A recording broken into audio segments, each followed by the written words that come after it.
वे मैंने चोरी चोरी चोरी चोरी तेरे संग चोरी चोरी मैंने भी तो यारी निभाई।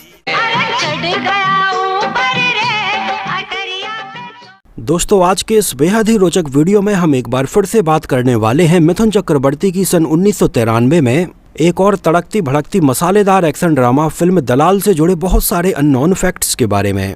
फिल्म दलाल की सबसे बड़ी खास बात थी इसमें रखा गया म्यूजिक एल्बम, जो कि उस समय बहुत ज्यादा पॉपुलर हुआ था। उस समय चढ़ गया ऊपर रे, अटरिया पे लोटन कबूतर रे और चोरी चोरी मैंने भी तो जैसे इसके गाने बहुत ज्यादा पॉपुलर हुए थे। उस समय मिथुन की ये फिल्में और ये गाने VCR पर बहुत ज्यादा पसंद की जाती थीं। उस समय गांव में तो लगभग हर हफ्ते मिथुन की फिल्म VCR पर लगती थी और बहुत सारे लोग इसको गांव में देखने के लिए जाते थे। चोरी चोरी दिल तेरा चुराएंगे हम तेरी मोहब्बत में। उस समय 2 या 3 रुपए इन फिल्मों को देखने की टिकट होती थी और बेचारे जो बच्चे उस समय इतने पैसे भी नहीं ला पाते थे, वो भीड़ लगाकर दरवाजे और खिड़कियों के बाहर खड़े रहते और इसकी दरारों में से पूरी फिल्म खड़े खड़े ही देख लिया करते थे। उस समय ये फिल्में देखने के बाद गांव की पुलिया पर बैठकर, नदी किनारे बैठकर या खेतों में बैठकर इनके बारे में गहन चर्चाएं की जाती थीं। यहाँ तक कि उस समय मिथुन चक्रवर्ती की ये फिल्में देखने के बाद बहुत सारे लोग तो लगभग हफ्ते भर तो मिथुन चक्रवर्ती के किरदार में ही रहते थे, बिल्कुल उन्हीं की तरह डायलॉग बोलना, उन्हीं की तरह चलना और झूठ मूठ की फाइट करते टाइम पर बिल्कुल मिथुन चक्रवर्ती के जैसे ही चेहरे पर एक्सप्रेशन देना। ये सारी चीजें उस समय बहुत ज्यादा ही कॉमन थीं और ऊपर से तेज आवाज में फिल्म के गाने तो हमेशा बजते ही रहते थे। ये 1993 का समय था जब लोगों के पास इतना काम होने के बावजूद भी सबके साथ में बैठकर बात करने के लिए समय होता था। लेकिन वहीं आज मोबाइल और इंटरनेट ने लोगों का काम आसान तो जरूर कर दिया है, लेकिन लोगों के पास अब समय बिल्कुल भी नहीं बचा है और आज के टाइम पर दोस्तों, परिवार वालों के साथ बैठकर हंसी मजाक करना बहुत कम हो गया है। लेकिन उस समय छोटी से छोटी चीज़ों को भी सेलिब्रेट किया जाता था, इसी वजह से ये चीज़ें आज भी सबके दिलों में बिल्कुल वैसे ही ताज़ा हैं। ये तेरा सजना संवरना बिन साजन के बेकार है, ये पायल चूड़ी झुमका बिन साजन के बेकार। तो कुछ ऐसे ही समय में 29 अक्टूबर सन 1993 को मिथुन चक्रवर्ती और आयशा जुल्का की फिल्म रिलीज हुई थी दलाल। और उस समय फिल्म दलाल के रिलीज होने की 1 या 2 हफ्ते पहले जो फिल्में सिनेमा घरों में चल रही थीं वो फिल्में थीं चंद्रमुखी, एक ही रास्ता और दिल तेरा आशिक। फिल्म दलाल को उस समय हिंदी के अलावा बंगाली भाषा में भी रिलीज किया गया था। उस समय फिल्म को लेकर एक और बड़ी खास बात ये थी कि फिल्म के प्रोड्यूसर थे प्रकाश मेहरा, जिन्होंने पूरे 70 और 80 के दशक में बॉलीवुड में एक से बढ़कर एक फिल्में बनाई हैं और अमिताभ बच्चन के साथ में तो बहुत सारी सुपरहिट फिल्में बनाई हैं, जिनमें जंजीर, मुकद्दर का सिकंदर, शराबी, नमक हलाल और लवारिस जैसी बहुत सारी फिल्में शामिल रहीं।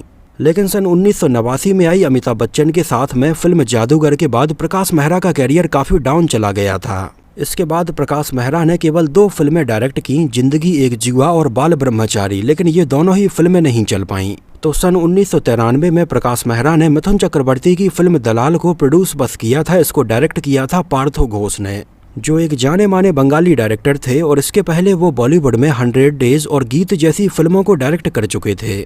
और फिल्म दलाल के बाद पार्थो घोष ने आगे चलकर तीसरा कौन, अग्नि साक्षी, जीवन युद्ध और गुलाम मुस्तफा जैसी कुछ यादगार फिल्में बनाई हैं।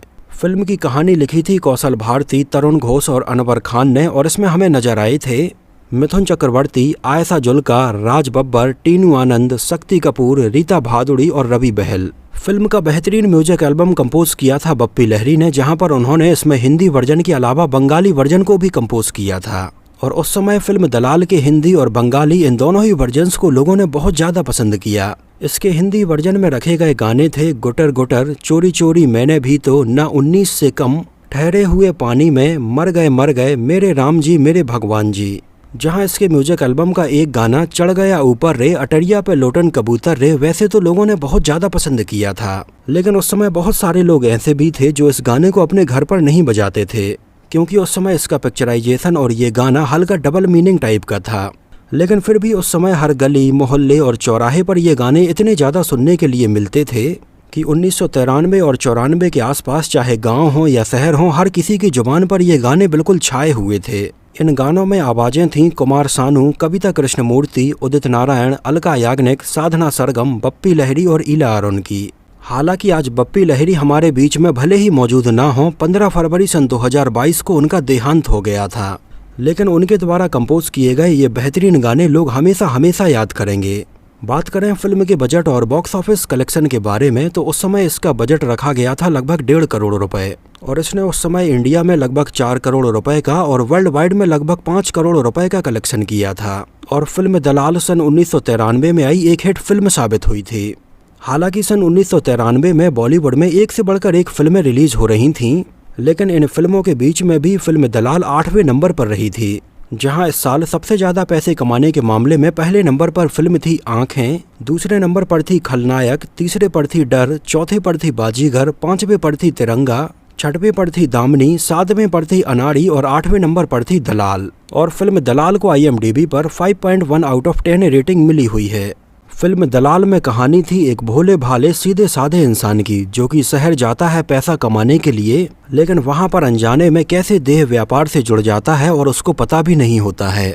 जैसा कि फिल्म का टाइटल भी है दलाल, जिसको देखने के बाद बहुत सारी फैमिली ऑडियंस ये फिल्म सिनेमा घरों में देखने के लिए नहीं गई, क्योंकि उस समय इसके टाइटल से और प्रोमो से ही लोगों को अंदाजा हो गया था कि फिल्म की कहानी कैसी हो सकती है। हालांकि फिल्म रिलीज होने के पहले इसके गाने ऑलरेडी सुपरहिट हो चुके थे।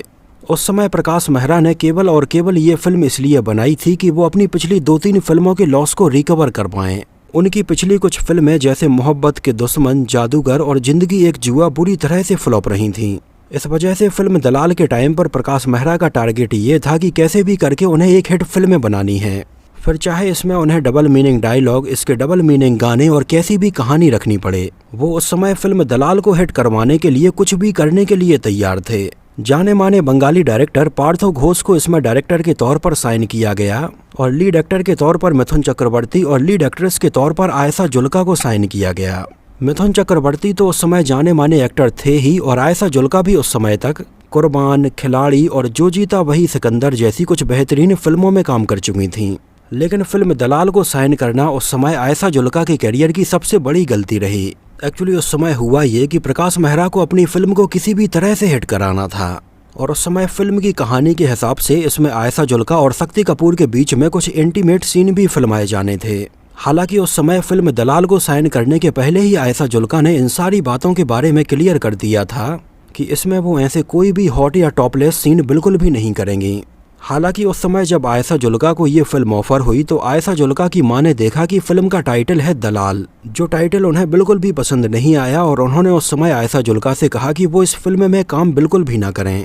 लेकिन आयशा जुल्का ने उस समय अपनी मां को समझाया कि टाइटल से कुछ नहीं होता है, इसमें वो ऐसे सीन बिल्कुल भी नहीं करेंगी। और उस समय आयशा जुल्का ने ये कॉन्ट्रैक्ट साइन कर लिया जिसके ऊपर ये लिखा भी हुआ था कि वो इसमें कोई भी हॉट या टॉपलेस सीन नहीं करेंगी।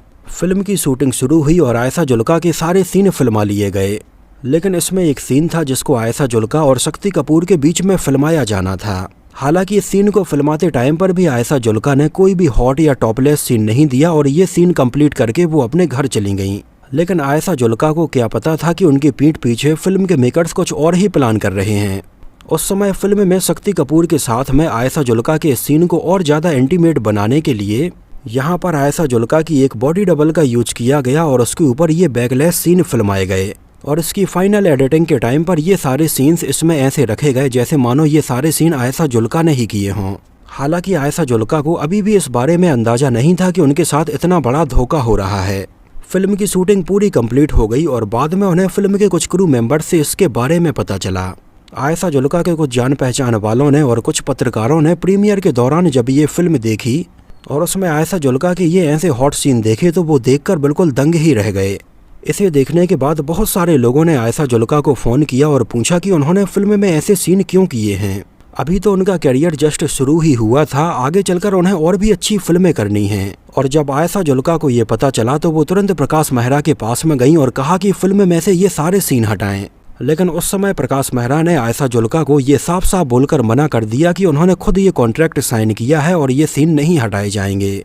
उस समय आयशा जुल्का बेचारी अकेली पड़ गईं और उन्हें कुछ भी समझ में नहीं आ रहा था कि उनके साथ इतना बड़ा धोखा हुआ है और उन्हें क्या करना चाहिए। हालांकि कॉन्ट्रैक्ट तो उन्होंने साइन किया है जिसमें लिखा है कि वो कोई भी इंटीमेट सीन नहीं देंगी और ऐसा हुआ भी है कि उन्होंने इसमें कोई भी इंटीमेट सीन नहीं दिए हैं, लेकिन फिल्म के मेकर्स ने बॉडी डबल से ये सीन करवा लिए हैं जिन सारे सीन्स की वजह से उनकी जगह जगह पर बदनामी हो रही है। उस समय आयशा जुल्का और अरमान कोहली के बीच में भी अफेयर चल रहा था और इन दोनों को लेकर बहुत सारी खबरें मीडिया में सामने आ रही थीं। इन दोनों ने साथ में उस समय अनाम और कोहरा जैसी फिल्मों में काम किया था। तो उस समय अरमान कोहली ने आयशा जुल्का को सजेस्ट किया कि उन्हें कोर्ट में इसके खिलाफ एक केस दर्ज करना चाहिए और आयशा जुल्का ने उस समय उनकी बात मानते हुए कोर्ट में प्रकाश मेहरा और फिल्म मेकर्स के खिलाफ में एक केस दर्ज किया। हालांकि इस केस की सुनवाई चलती रही, लेकिन फाइनल डिसीजन ये आया कि फिल्म में से कोई भी सीन हटाए नहीं जाएंगे। उस समय बेचारी आयशा जुल्का का दिल बुरी तरह से टूट गया और उन्होंने प्रकाश मेहरा और उनकी वाइफ को बहुत ज़्यादा भला बुरा कहा। यहाँ तक कि उनका गुस्सा उस समय इतना ज़्यादा था कि उन्होंने प्रकाश मेहरा के लिए ये तक बोल दिया कि भगवान ना करे कि उनकी कोई लड़की हो और उससे भी वो बिल्कुल वैसा ही काम करवाएं। और आगे चलकर गौर करने वाली बात यह है कि प्रकाश मेहरा की कोई भी बेटी नहीं हुई, उनके केवल बेटे हुए। और फाइनली सन 2009 में प्रकाश मेहरा की मृत्यु हो गई थी। हालांकि फिल्म दलाल में रखे गए इस छोटे से सीन ने आयशा जुल्का का पूरा कैरियर खत्म कर दिया।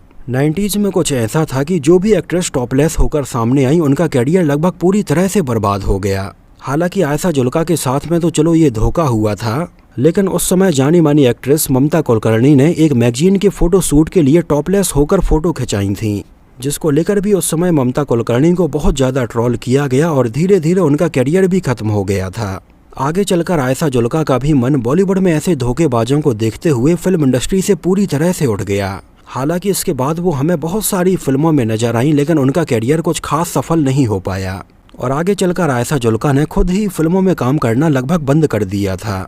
आगे चलकर सन 2003 में आयशा जुल्का ने जाने माने बिल्डर समीर वासी से शादी की और इनकी शादी को लगभग 20 साल हो चुके हैं, लेकिन इनके अभी कोई भी बच्चे नहीं हैं।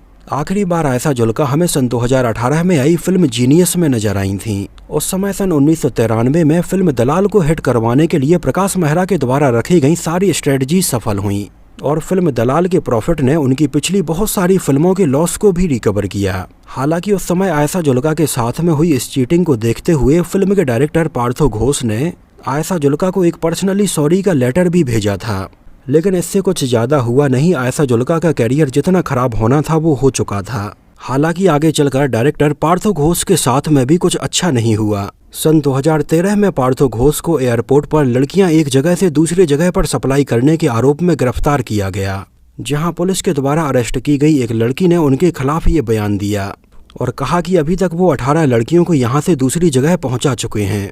उस समय पार्थो घोष को पुलिस ने अरेस्ट कर लिया, कोर्ट में ये केस चला और बाद में लगभग 15,000 के जुर्माने पर उन्हें छोड़ा गया। फिल्म दलाल के एक बेहतरीन गाने मैंने भी तो चोरी चोरी गाने को लेकर म्यूजिक कंपोजर बाबला का ये कहना था कि इस गाने के म्यूजिक एल्बम को उन्होंने कंपोज किया है, जिस गाने को उस समय फिल्म इंसान की औलाद में रखा जाने वाला था, लेकिन ये फिल्म आगे चलकर किसी रीजन की वजह से बन नहीं पाई थी और बाद में प्रकाश मेहरा ने दोबारा से इस गाने को फिल्म दलाल के लिए रिकॉर्ड करवाया था और जिस गाने को कंपोज करने को लेकर उन्हें बहुत ज़्यादा फिल्म में कोई क्रेडिट भी नहीं दिया गया था। इसमें हर जगह पर बप्पी लहरी का ही नाम है, फिल्म के लास्ट में बस उनका नाम थोड़ी सी जगह पर दिखाया जाता है। इसको लेकर प्रकाश मेहरा के ऊपर उनका गुस्सा बहुत ज़्यादा था, लेकिन फाइनली ये फिल्म रिलीज हो चुकी थी और अब कुछ नहीं हो सकता था।